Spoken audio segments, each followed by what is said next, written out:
Welcome to Study Buddy, meditation philosophy for the heart of your practice. This is a live online discussion of ancient yogic texts amongst meditation practitioners in the Shambhavananda yoga tradition. My name is Acharya Satyam, I'm a resident teacher at Konalani Yoga Ashram in Hawaii, and I welcome you with love and respect.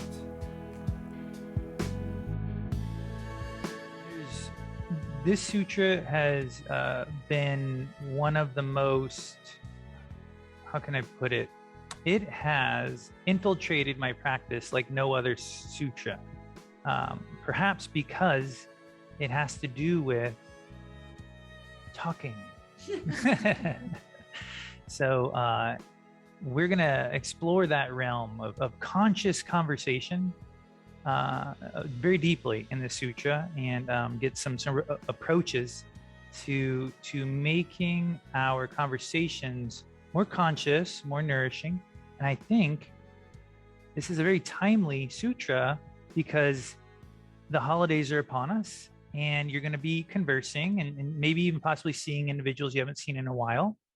And I hope that the work that we do in this class can help you bring your practice into all of those situations and not see them as separate from your practice or separate from your cushion, but very, very much help you integrate your practice into those situations. So we are going to start with a little movement to get centered in our body and our breath with Abhaya. So let's begin by finding our seats and take a moment to allow the awareness to pour down from the eyes, letting it cool in the heart and the face. Gently start to rock from side to side, massaging the base of the hips.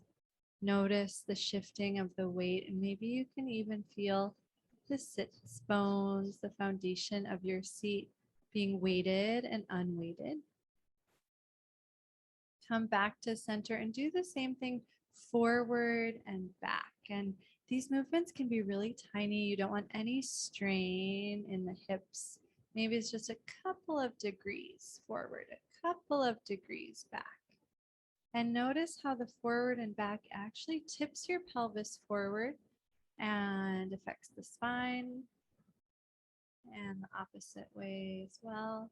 And try to find the middle ground where your musculature is gently supporting you, but the pelvis is perfectly neutral. And once you've found that place, scoop the air up with both arms, but I only have one free arm. And allow the body to get just an inch taller.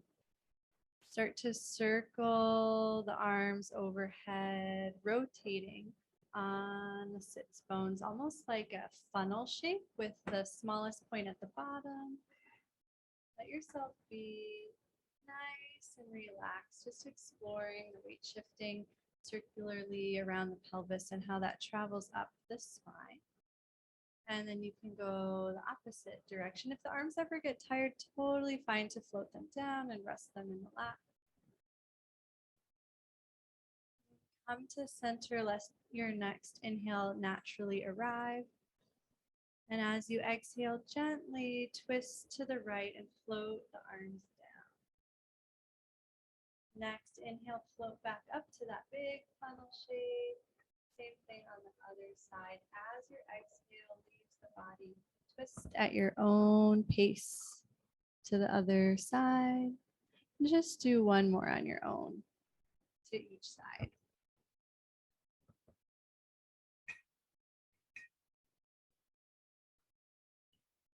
Try to feel the breath generating the movement as it fills you and expands you, and then as it softens and releases. The next time you're at center with the arm up, pause. If it's comfortable, bring hands to touch in prayer position and gently draw all the energy down. Cross third eye, throat, let it land in the heart in Anjali Mudra. Let your next few breaths sink into the heart, expanding that space. And then also be aware of the base of your seat, anchoring you and supporting you. And from this position, physically supported and energetically supported, we'll begin our philosophy. Okay, let's start with pronunciation of this 2-word sutra, which I love because that means you'll remember it like I did and use it almost like a mantra. So, kata japa. Kata japa. Try it on your own. Kata japa. Kata japa. So it's like, mantra japa. Well, this is kata japa. Right. So the translation, ordinary talk of life is the recitation of mantra. Ordinary talk of life is the recitation of mantra. Of course, remember that the individual this is describing is the realized practitioner. It's describing our goal. It's describing the direction of our work, right? And so we will sort of end on that note, but I'd like to walk the path to that goal together, look at the sutra, feel free to ask questions at any point in time, maybe do a little writing together. So let's begin. Social interactions are a complex algorithm. Okay. Something as simple as listening to someone talk about their dog is actually requires a lot of your awareness. It's not like you just use a little bit of your awareness. You have to listen and the words, the sentence structures, facial expressions, there's timing involved. There's intonation. It's a big deal. Conversation is actually quite a complex phenomenon once you actually step back to look at it. And if you have any kind of like social anxiety, which could be the case for many of us, because we've all been sort of unsocialized for a couple of years now due to the pandemic, that could even make the work more challenging. That could even add to the stress. And so what we have is sort of a perfect storm of something like called conversation that has to occur every day of our life to move products across the earth, to build relationships, to teach, to learn. Conversations have to occur, but they take a lot of energy, right? And a lot of times those conversations can sometimes actually become a bit of a drain energetically for us. I think this is such an important topic because even though small talk has the word small in it, raise your hand if it's ever felt like a big drain at sometimes. Has small talk ever drained you? Okay, that is 100% of everyone here. Okay, and if I missed you, sorry, you're the exception. But there's nothing wrong with conversation, but this sutra is sort of giving us a glimpse into the idea that, hey, conversation comes at a cost. That's simple. Not trying to say good, bad, or how to do it. What if we just took a moment to consider that conversation does cost something? So once we open up to that possibility, the sutra begins. So just like in life, saving energy is not automatic. If you want to save money, for example, it doesn't just sort of save itself, right? You have to make a conscious decision. It's sort of a daily thing that you have to sort of work at. In our tradition, as you all know, faith often talks about energy and money sort of interchangeably. It's one way for us to sort of understand energy, is the way that we also understand money. And so if you want to start to accumulate enough energy to sort of break free to another level of being, it's very similar to how you might have to save your money to sort of purchase a house or to have another level of your existence, or to even have just a bigger life to take care of others. Um,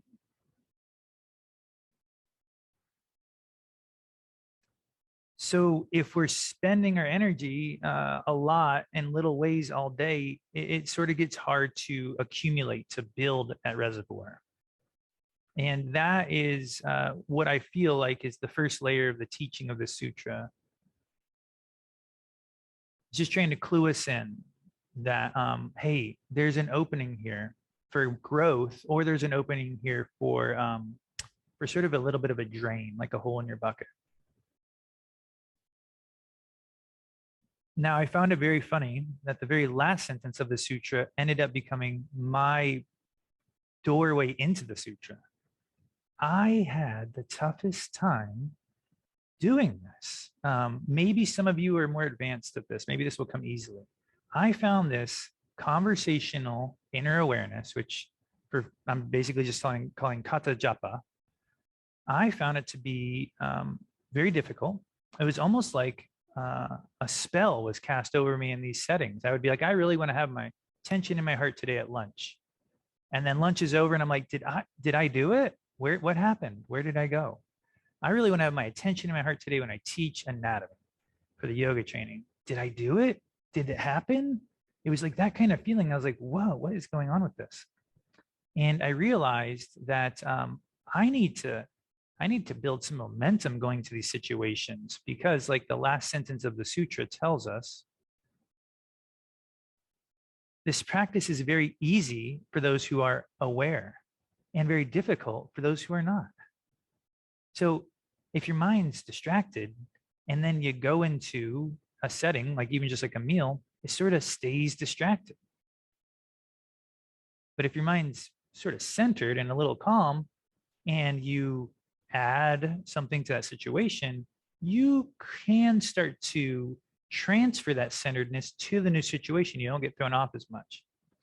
So for me, the way into the sutra was not about what I did during a conversation first. It was actually, what did I do before the conversation? What was I doing before the meal or before I taught? And that switched the gears for me. Then the mechanism started to turn. And so as we continue, I just would offer that to you, that as you move through this sutra, as you would like to approach this concept, there's really something we have to bring to the situation. And because conversation and talking is a lot more complex and a lot more internal than any of us sort of want to admit. It's a pretty big facet of our being, and it seems to be tied into our wants and our desires and our anxieties. So you got to come to it sort of fresh and centered. So just pausing for a moment to center, and also pausing for a moment if there's any questions or comments thus far. As we're just going to sort of make our way through. Gita.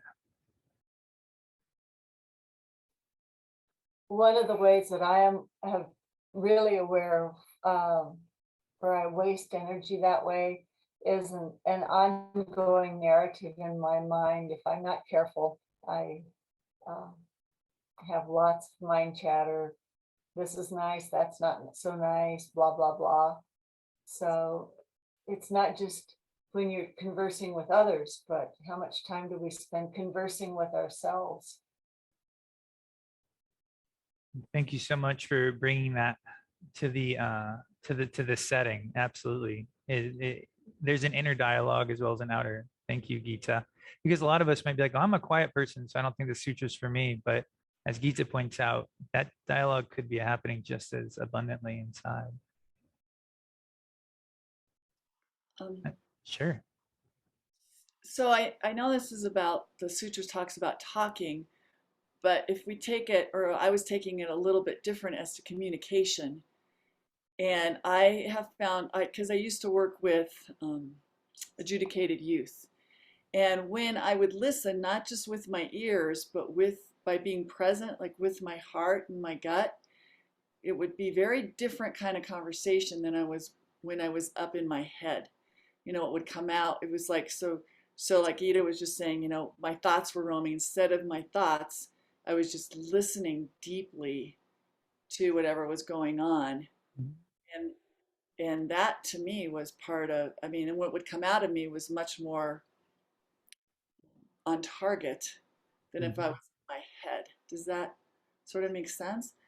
Yeah, I think everybody would nod their head to that. Absolutely. Yeah, and we'll sort of get to that space of awareness you're describing a little bit closer to the end of this discussion, because sort of what you're describing is really the experience that we're seeking, and as meditators, we can come to that experience, through our practice. We don't have to like walk every single step. And it sounds like you just had the way of opening that door, quieting your mind, and you had the experience that we're seeking. And then sustaining it, right, is the next level.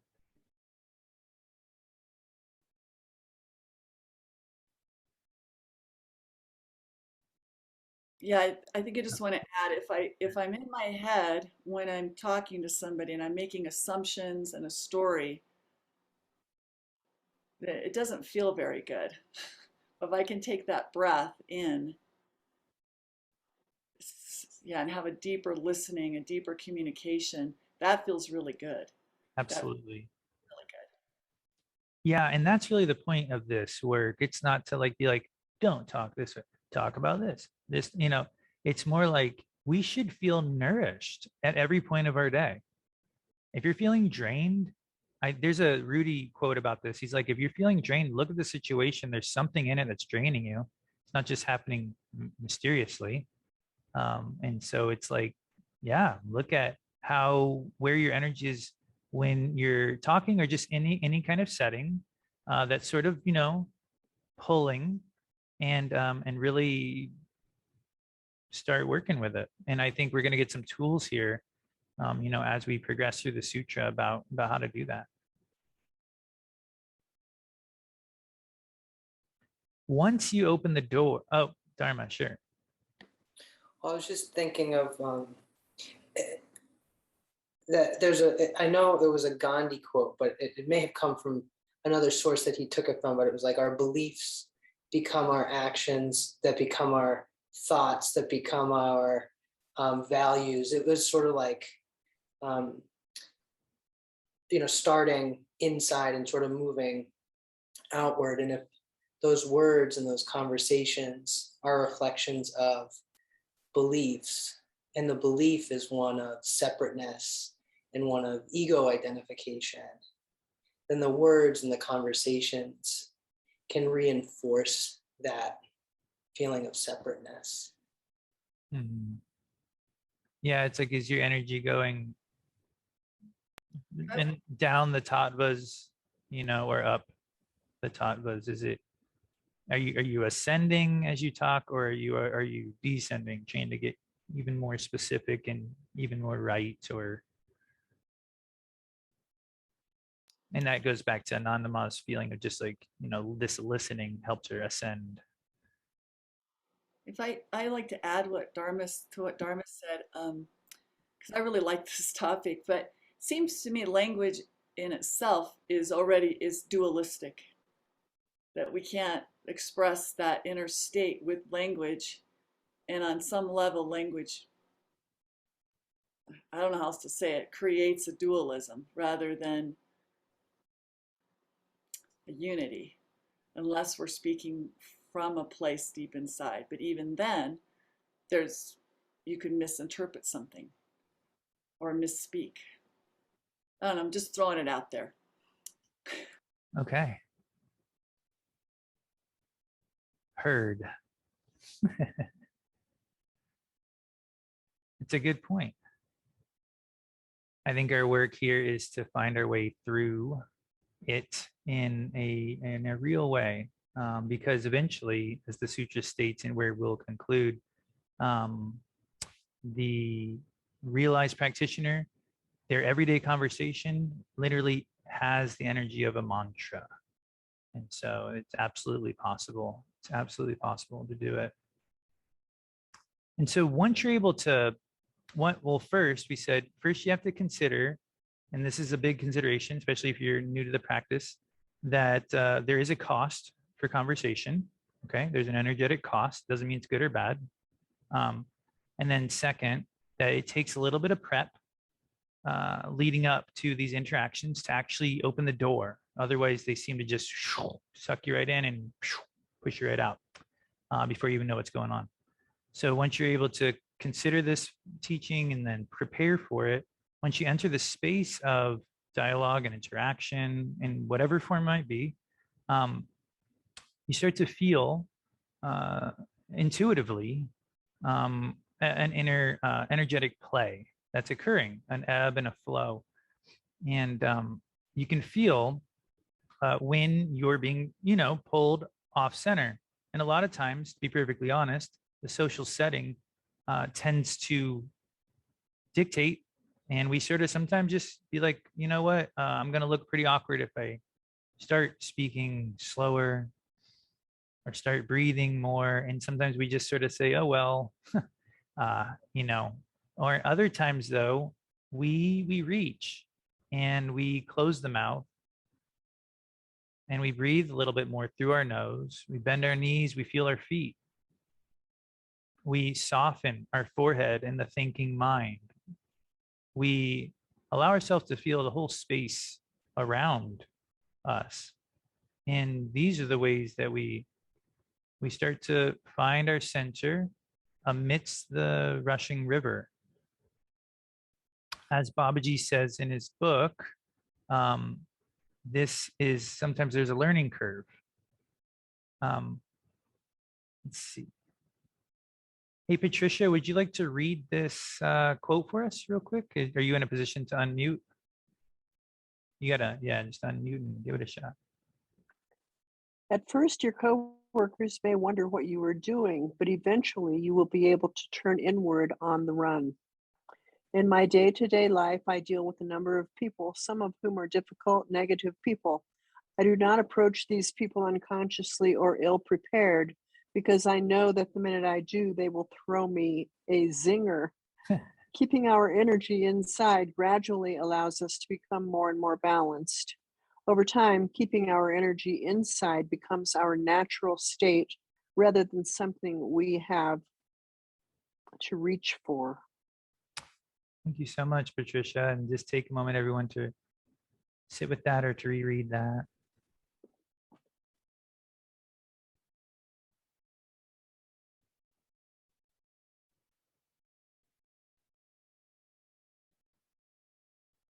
So it's okay if you're not conversationally as adept as you might feel like in these beginning stages. And I apologize, I see now that there is a chat window. Oh, okay, cool. It's little stuff.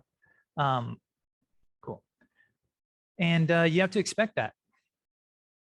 There's a learning curve to this. We're not used to using our day-to-day life as a real training ground like this. So it's okay to be a little quieter, especially in this holiday season. As Babaji always recommends, do the dishes.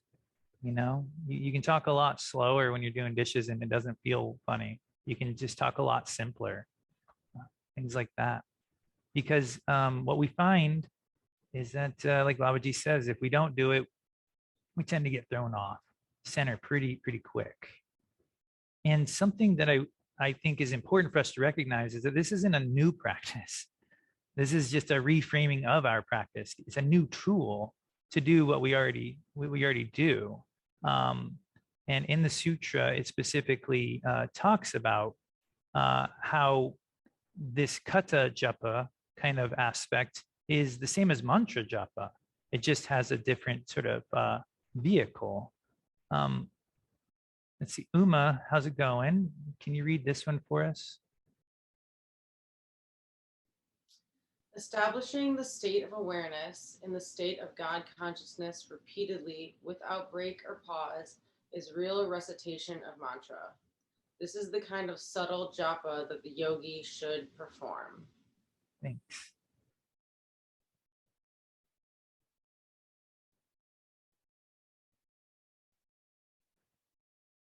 So kata japa, keeping your awareness inside while you talk, is actually just even a more subtle kind of approach to mantra. Instead of being able to say Om Namah Shivaya and have all of your faculties helping you, you're saying how's the weather, and having to feel that same place in your heart. It's like you're having to work even more deeply. And so in the sutra, they use this as an example of sort of refining our understanding of what japa really is, or what mantra really is. As in, it's not about pronunciation, it's about where your attention is turned. And so when practice is mastered, as the sutra tells us, there's a shift that occurs, and I tell you what, this is a tall task, but Natarjani is going to tell us all about it. I'm going to unmute. The daily conversations of the yogi, who is established in that unartificial awareness, which is self-generated and spontaneous, become the recitation of the real mantra of the self.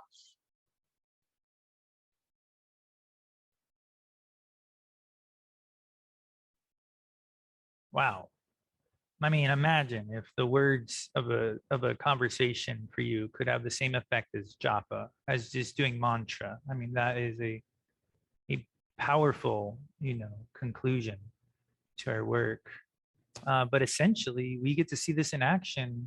If you're ever visiting Shoshone, and you're having that, like a meal in the dining room with Babaji, or the occasional opportunity, maybe breakfast table, or the Konalani Lanai, when Babaji is present and talking about everyday things. And this sutra reminds us that someone in that state is not really saying normal words. They are, but those words are actually Shakti-filled mantras, just like Om Namah Shivaya. That literally, a person who's immersed in their heart while they speak, in that case, is actually uttering mantra. And so this last quote here tells us a little bit about that. Nanda Devi, are you available for a little read?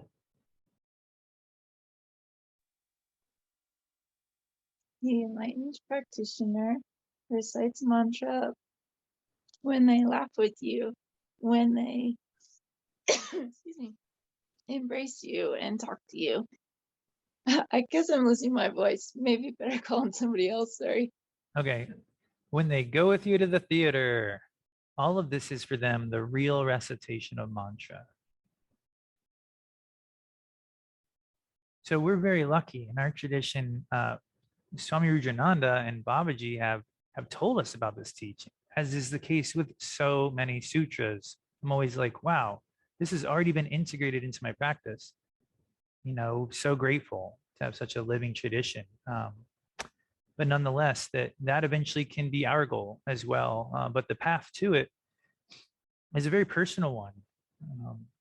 That requires both consideration of words as energy, and then an affirmation of the ability to save our energy and to invest inwardly, and then to use those conversations as a part of our practice.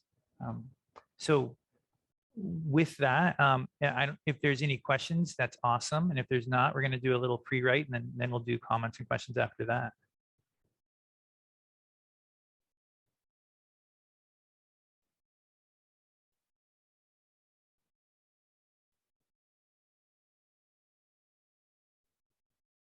All right, so just scanning, make sure I didn't miss anyone.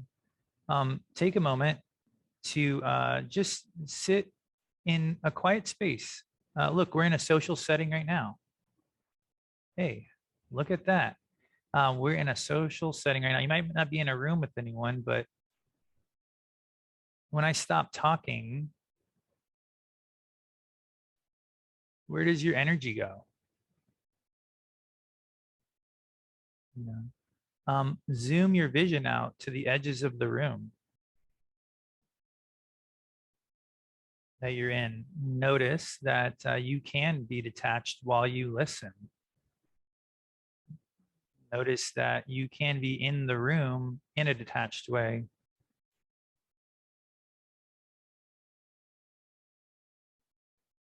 And from this space, just take a minute or two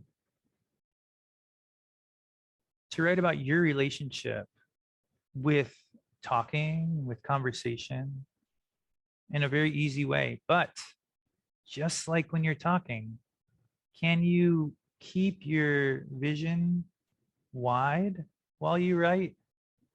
Can you feel your breath while you write? So literally writing could emulate the experience of speaking for you right now.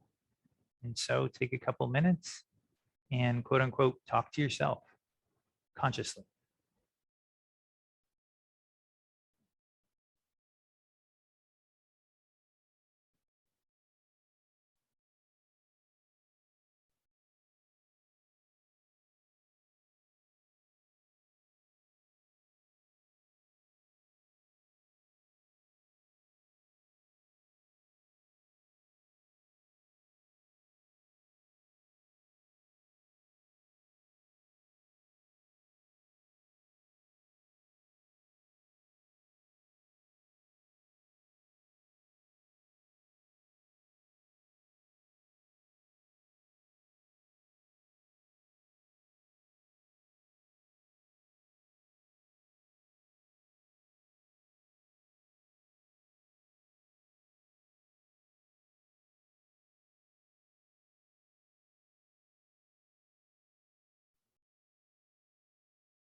You can see here how free writing offers us this opportunity, right? Pretty interesting.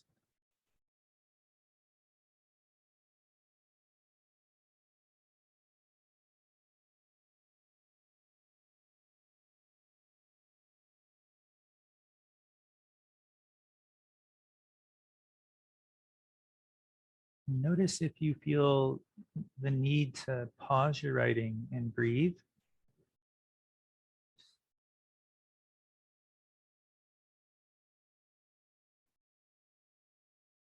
And also notice the experience of writing from this slightly zoomed out perspective.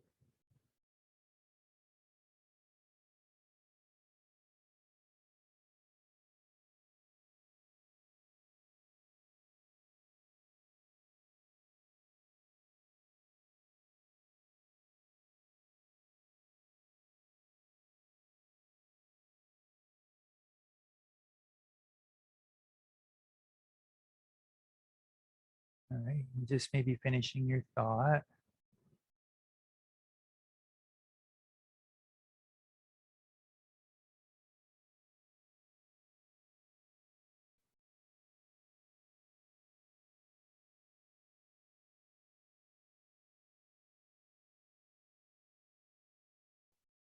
And then, of course, the wonderful moment of rereading. So this is literally you playing back a conversation and being able to sort of watch it on the page. And even in this setting, this is you listening, right? So can you reread what you wrote and actually still, feel the space of your breath and see your body below you?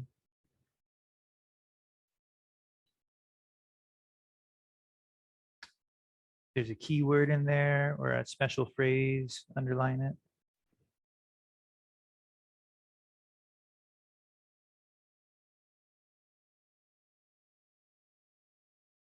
And then as you wrap up, and I'll stop interrupting your flow, we'll just jot a keyword in the chat box. All right. Dharma and Annapurna are ready.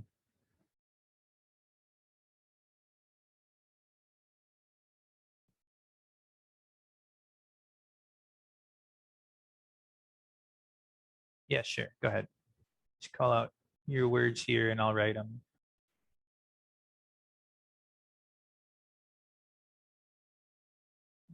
Aligned. Cool. Nourished. Collaboration. Interesting. Yes, preserving energy. Maybe that is where Saraswati lies. They say on the tip of the tongue. Gita, layered, right?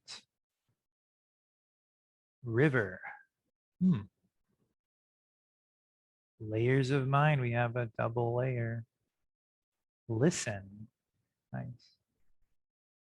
Enjoying space together. Better flow. Cool.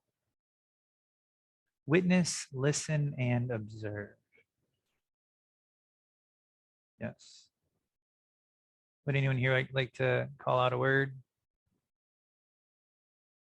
Aware. Present. Hopeful. Deep desire. Pause. And then just listen from Usha. All right, would anyone like to elaborate a little bit on their keyword for us, or just sort of share a little bit about this perspective? Yeah, Uma, go for it.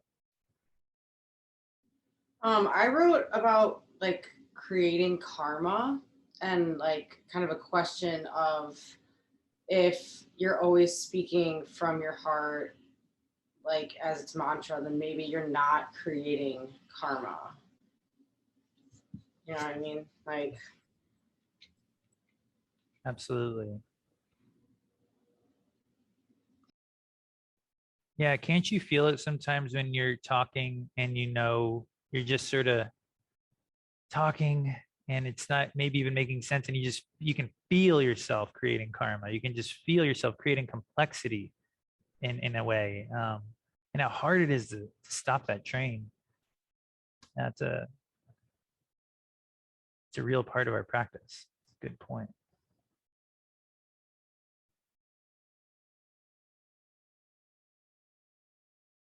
Gita. Sure, just pass in the mic. To tag on to what Uma was saying, I think there's a difference between talking with purpose and meaning and just chattering or gossiping or judging or all of those things that can, well, they probably do add more karma. And to speak from that place of wisdom and compassion is quite a different place to speak and listen from. When do you feel like you speak from that place?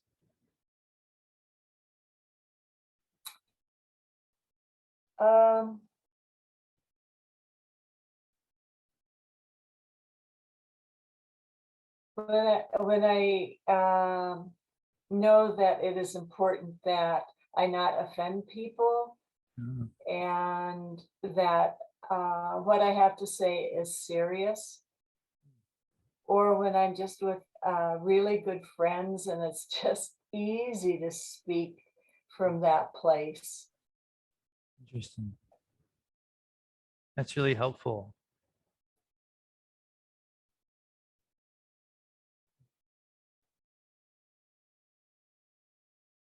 Yeah, it's important for us to remember that Babaji's quote that said, eventually this becomes a natural state.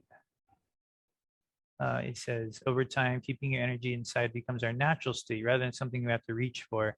And that's, when you have a good friend, it's because they make you feel natural. Thank you, Gita. We had a comment here, and feel free to, and then I think I see one more online. Oh, okay. All right, well, we'll just do this comment here. I'm going to switch the camera. Go ahead, Josh. I often forget the divine in things I'm talking about, and also in myself sometimes I'm speaking. So I've realized that, pausing before I speak, before I think sometimes even, I can choose to allow myself to be aware of the divine in whatever I'm speaking about, and also in myself. And it helps me speak more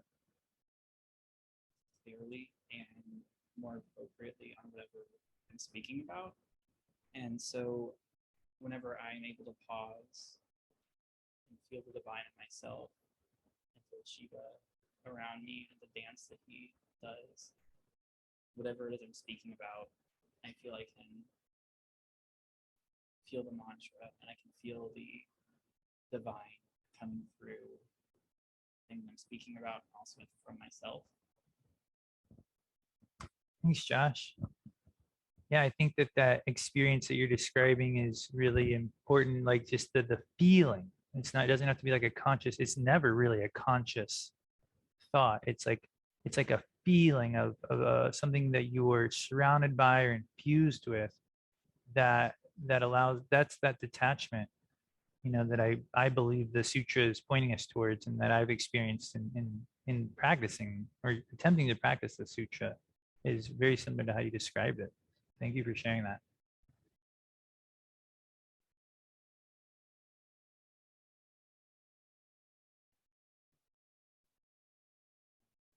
Dylan.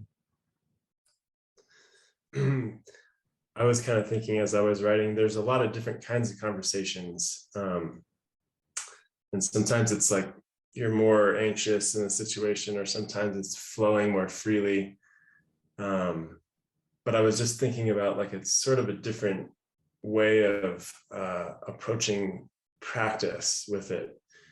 When like something is flowing really well and there's like a good like exchange, and it is happening quickly and like there's different things going on, but like when there's an overall expansive type of feeling in a conversation and you feel like you're like connecting to somebody kind of, then it feels like if you can kind of let go of the words to a certain degree, and connect to that openness or that expansiveness, the connection, then you can kind of like get there in the conversation, but sort of, and that's of course like in a good conversation.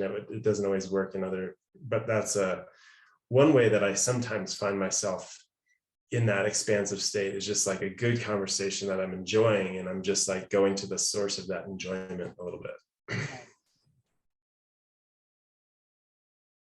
Thanks. I'm just sort of feeling with that.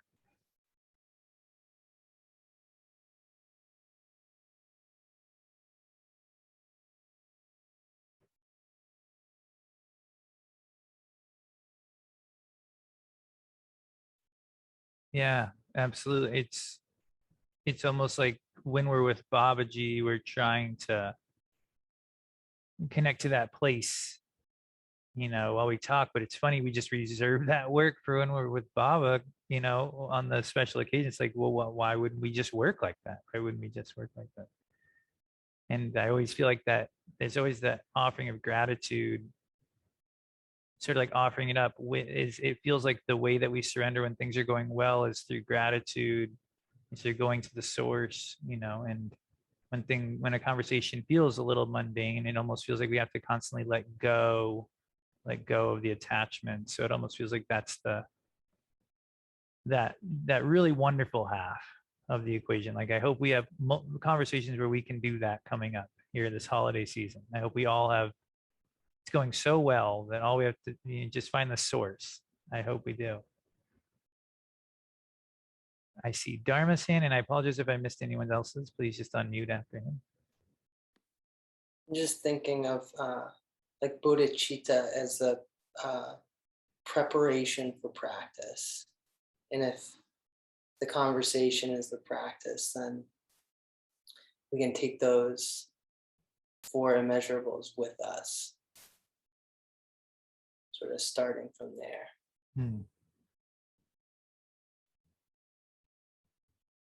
Yeah, those 4 measurables do seem quite appropriate for interactions of all kinds like that.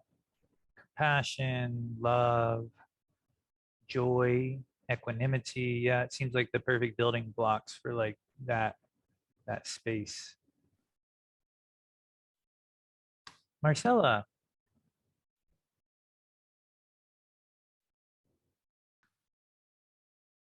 It was coming up for me about how Baba always talks about how we need such a small amount of our energy outside to function in the day, and how after we practice that, we actually function better if most of our attention is inside. We function better in our lives. Absolutely. It feels like this is Sutra is just trying to say, hey, look, here's a situation when you are usually 95% externalized. Just try to just, what can you bring it in 5%, 10%, 15%? Like Baba says in this quote, keeping energy inside allows us to become more and more balanced, not dysfunctional. So thank you for the discussion. I see some chaos at Eldo. I see your hands. And then we'll probably sit after this. Can you hear me okay? I can. Yeah. You can? Okay. Hi, it's Davy. My last comment to add to this was I was just thinking about actually the Guru Gita practice, and one of the reasons I first fell in love with it, and I still do, is I I worry a lot that I'm gonna say the wrong thing when I speak, and I feel like words, conversations, I can really trick myself into thinking, or I can really trip up a lot of times. And one of the things I loved about the Guru Gita practice was that I knew that every word I spoke was the truth, and it was mantra japa. So I feel like this practice, the sutra, I'm excited to work on it a little bit more, but I was kind of just reflecting back on why I love the Guru Gita so much, because I worry a lot that I'm gonna trip up with words a lot. Thank you so much. That is such a special contribution. Yeah, the Guru Gita is an opportunity for all of us to literally talk in the most conscious way, and it's a real practice.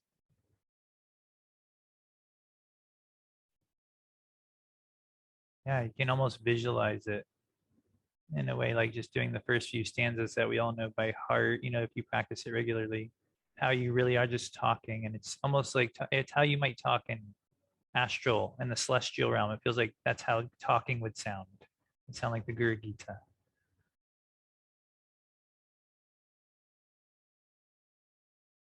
And also just thanks for sharing, because it sounds like it's something you worked with for a while, and I think a lot of people would benefit from hearing that. So thank you all. These classes go so quick. I don't know what to say, but I definitely want to sit together. So we have about 10 minutes left. I apologize. Marco Polo is here so that we can have this conversation after class. So just planting that seed. So yeah, find your seat. If you haven't already, get the wiggles in and then out. Let yourself settle in.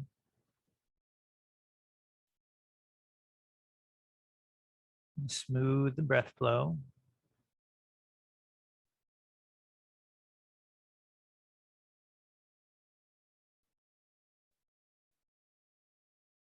Here we are in this space that's supposedly free of conversation. It would appear that we're doing something opposite of the sutra. Yet we're never free of the mental chatter, the sometimes nervous chatter that simply occurs to fill this quiet. How can we start to feel that space? To not fill it, but to feel it. Slow the breath down a little bit, not excessive, just so you can feel that. There's a lot of things talking to us in any given moment that we're just simply not listening to.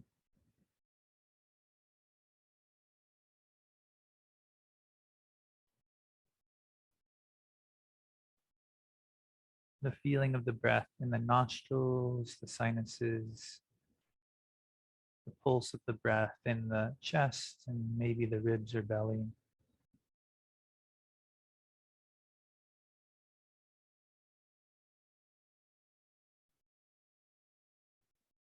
The mantra, hum as you inhale and sa as you exhale.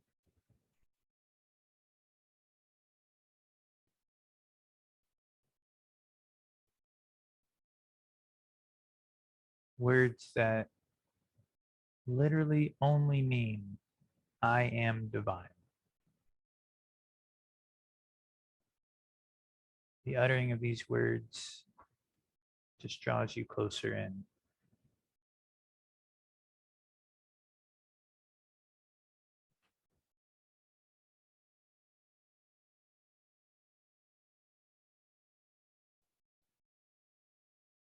Imagine yourself feeling this relaxed in a social setting. Imagine yourself being with a group of individuals like you are right now that support your practice. So yes, you don't have to imagine. But feel that support from each other. Feel that silent support that we have as a Sangha.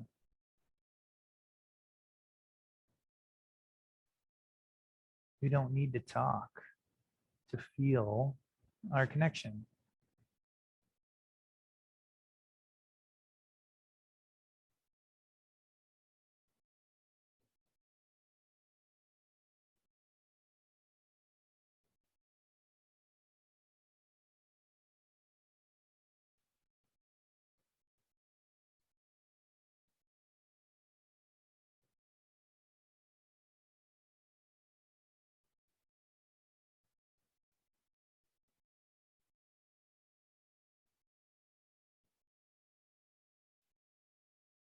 Let it be a quiet moment around the campfire. Let yourself fully embrace this space of quiet that's shared communally.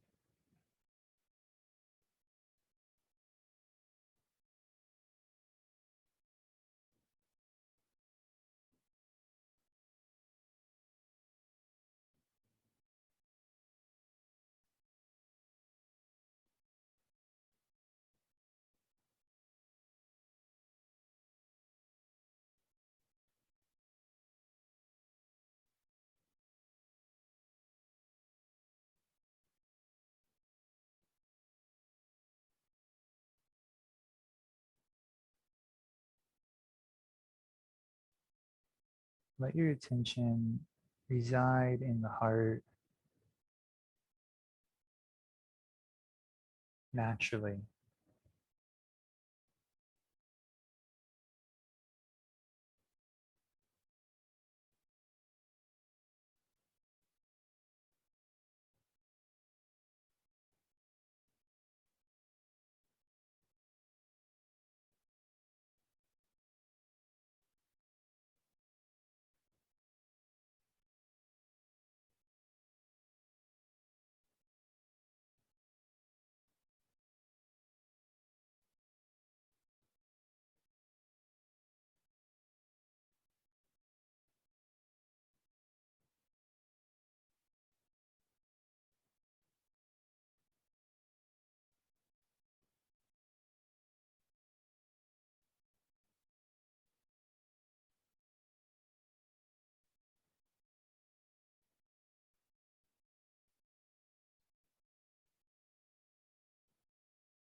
If we can keep our attention this simple,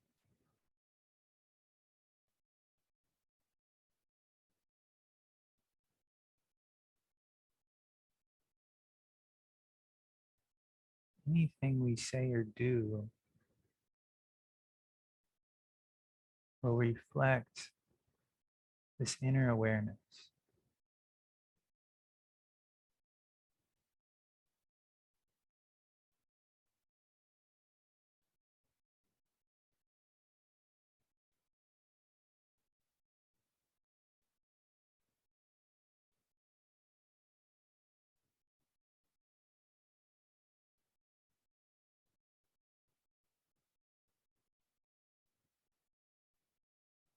I think the biggest challenge is valuing this experience more than any other.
Try to feel the richness and the poetry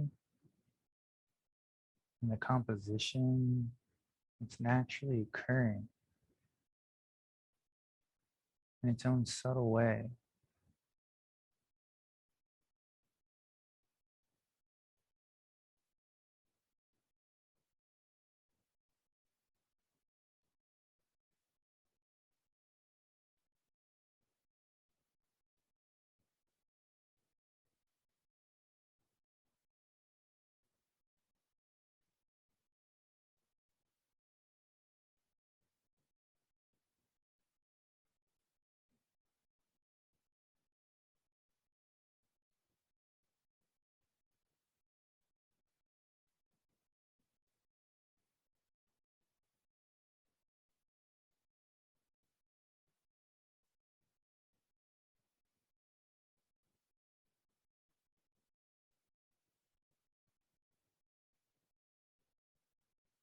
Allow the spine to move a little. And keep your awareness in the heart that's moving with the spine. I know this is how we end most meditations, but as you open the eyes, perhaps after this sutra, we have an even deeper wish to retain that inner awareness as we move into our lives and to really feel empowered. This isn't just something you can hope you do. It's something you can do, that I will continue to try to do, that really represents a very high practice. The practice of having your attention inside while the senses are open. And so, namaste. And I hope you have a wonderful holiday season filled with nourishing interactions that make you so grateful that you just have to find the place in your heart where they're emanating from. Love to everyone.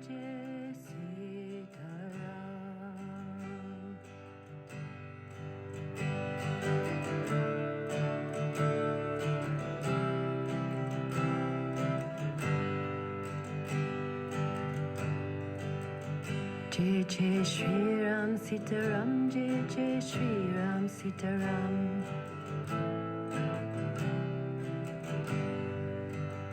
Jai Jai Shri Ram Sitaram, Jai Jai Shri Ram Sitaram.